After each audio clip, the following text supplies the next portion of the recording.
Shalom, selamat pagi anak-anak. Apa kabar hari ini? Semoga sehat selalu ya. Oke, pada saat ini kita mau mempersiapkan hati kita untuk mendengarkan renungan firman Tuhan. Dan Bapak berharap anak-anak dengan hati yang baik datang ke hadirat Tuhan. Ingin berdoa dan ingin memuji nama Tuhan, apalagi ingin diajar oleh firman Tuhan. Mari kita berdoa terlebih dahulu ya anak-anak sebelum kita membaca dan merenungkan firman Tuhan. Puji dan syukur kami naikkan ke hadirat-Mu ya Allah Bapa Sorgawi di dalam Tuhan kami Yesus Kristus. Pada pagi hari ini kami sungguh berterima kasih atas pertolongan Tuhan. Engkau telah membangunkan kami di hari yang baru ini. Dan pada pagi ini Tuhan, kami ingin mendengarkan firman-Mu. Kami mohon biarlah Engkau yang memberkati kami, dengan Roh-Mu yang kudus memimpin hati kami, supaya hati kami siap menerima firman-Mu. Layakan kami Tuhan, agar kami senantiasa boleh bertumbuh dan berbuah, serta menjadi alat atas firman yang akan kami baca dan renungkan saat ini.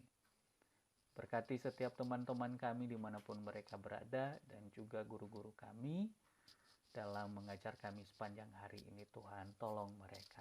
Terima kasih ya Tuhan Yesus, dalam nama-Mu kami berdoa. Amin. Anak-anak, mari kita menyanyikan lagu melayani lebih sungguh. Pasti anak-anak bisa dan anak-anak ikut menyanyi ya. Oke. 1, 2, 3.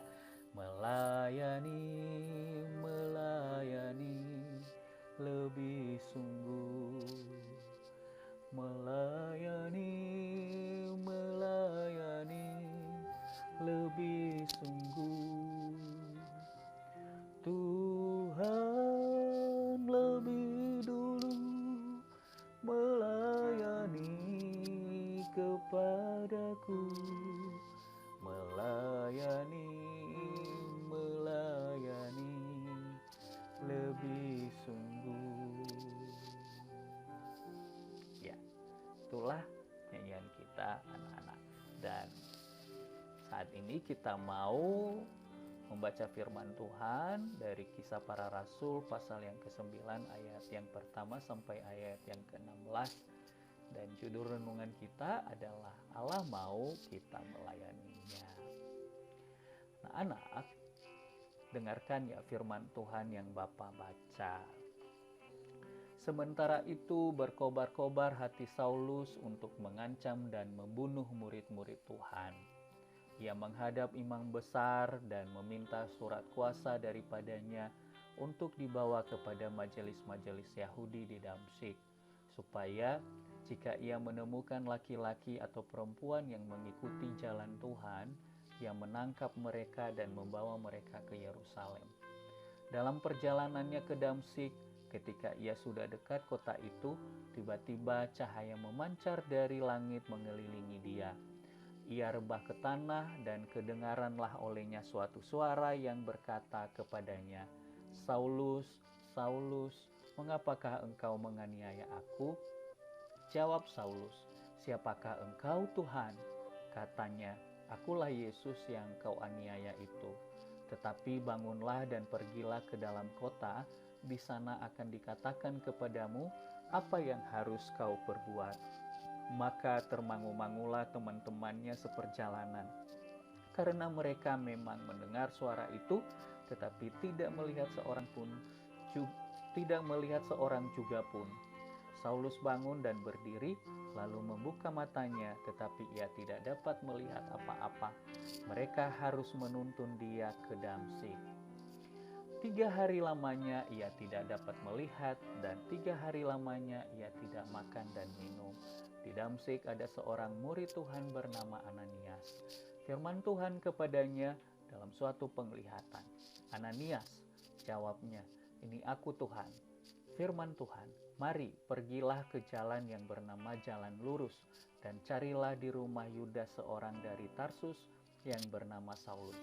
Ia sekarang berdoa, Dan dalam suatu penglihatan ia melihat bahwa seorang yang bernama Ananias masuk ke dalam dan menumpangkan tangannya ke atasnya, supaya ia dapat melihat lagi.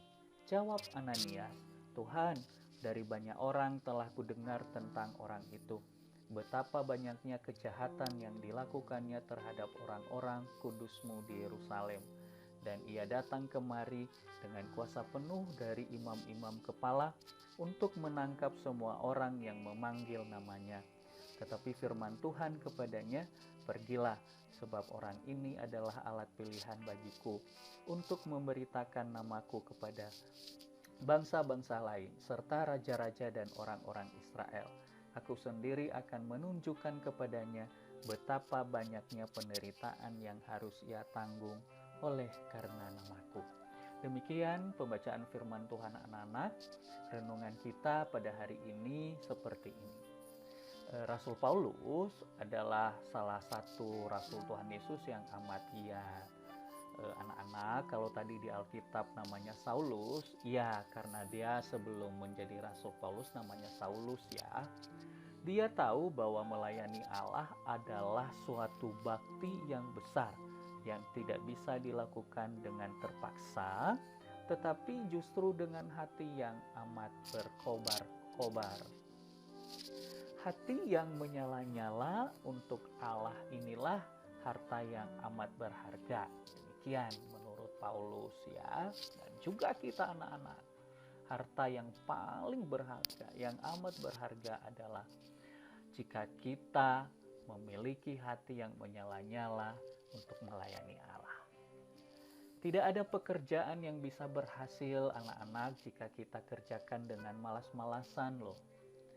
Tapi dengan hati yang menyala-nyala, maka pekerjaan sesulit apapun akan bisa dikerjakan. Betul kan? Tapi masalahnya bukan hanya sekedar semangat yang menyala-nyala kan, tapi semua dedikasi, semua bakti kita itu untuk siapa dulu kita harus tahu, dan tujuannya kita harus jelas.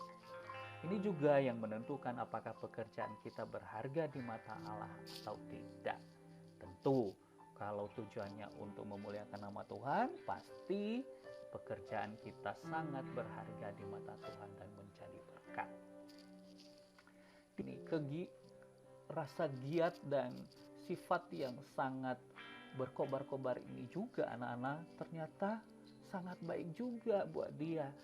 Pada saat dia mengenal Allah yang sejati, yaitu Yesus Kristus yang mati dan bangkit untuk menyelamatkannya, sifat itu jugalah yang dia bisa tunjukkan, yang dia miliki itu, dan membawanya kepada jalan arah yang benar.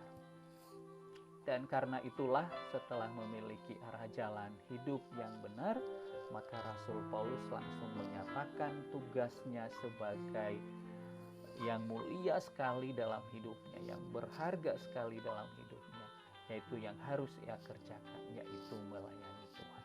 Bagaimana dengan anak-anak? Mau juga kan mau melayani Tuhan kan? Firman Tuhan dari pujian kita tadi mengatakan melayani Tuhan lebih sungguh.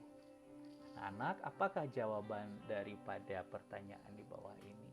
Kepada siapakah arah pelayanan Paulus setelah ia bertobat? Ya, tahu jawabannya. Oke, kita berdoa. Bapa di sorga, pimpin kami agar kami tidak salah arah. Kami mau melayani Tuhan dengan tulus dan segera. Dalam nama Tuhan Yesus kami berdoa. Amin.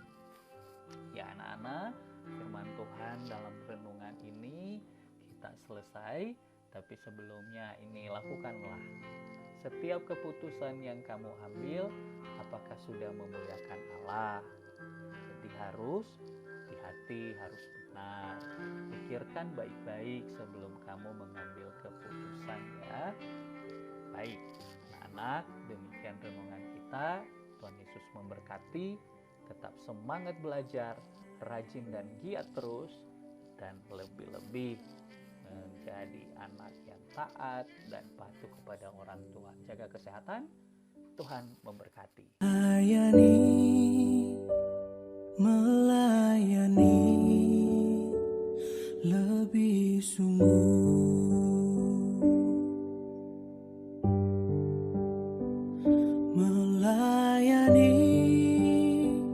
melayani